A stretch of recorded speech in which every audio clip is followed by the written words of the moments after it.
welcome to the SoCal Yearbook Gal Education Series designed to inspire, encourage, support, and make your life easier. This week we are talking about distribution and how we can get the word out, how we can sell more books, and how you can make that as smooth of a process as possible.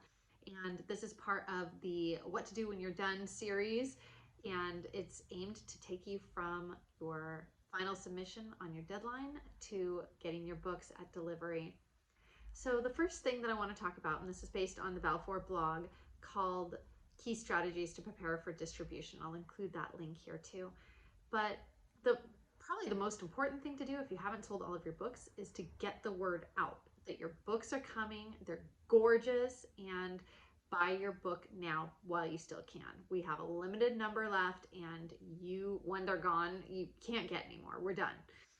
So get the word out. We have e-marketing campaigns. If you're interested, you can send blast emails to the parents, whatever you need to do in order to make sure that they understand that the books are there and there are not very many left. And the next thing too that you can do if you have students on campus is you could put a list of the people who did purchase their books, and then students can check to see if they're on that list, and if they're not, then they'll want to purchase a book.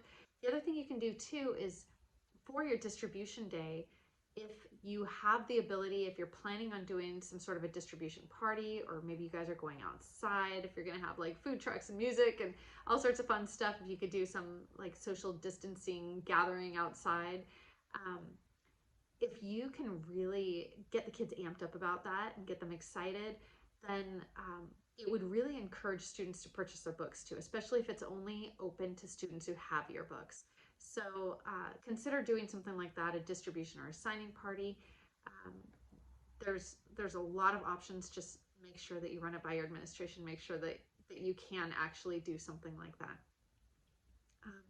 The other thing too, if you're going to be doing a drive-through distribution, keep in mind that you want to make that as quick and as smooth as possible. So any sort of identifier on your car, if you have like a sheet of paper and you have the student's last name and their ID number, grade, that kind of thing on the sheet of paper on the front windshield, make it easy to sign off. That kind of thing would make drive-through distributions very easy. What I used to do, and it actually makes a lot of sense now, especially with the pandemic, is I used to take all of my books and I would put them into different like homeroom teachers, like that first period class. I would put them in bags, and I'd have the stack. I'd have a little note on top for what I wanted them to say at distribution, and those would go in the teachers' classrooms the night before, and then it would just be like an easy distribution. The students come in, they distribute the yearbooks, they read out the information that we're looking for, and that kind of thing. And I want to touch on that in a little bit, but the kind of thing that you want to make sure that the kids see before they write their name in their book is to have them open up their books, make sure that everything looks good, make sure that it's, that the book is in good shape, and then make sure that they put their names on their books, because if they don't, it's just easy to get lost in the mix. They leave it on their desk or under their desk or something like that, and then if their name's not on it, it's really hard to identify it at that point. So another thing you can do too, in order to reduce the chaos around you, is to add in the basic information that you want to get across. Put that in your email signature, put it in your voicemail, but information like, hey, if you want to purchase a book, it's this amount, this is how you can purchase it.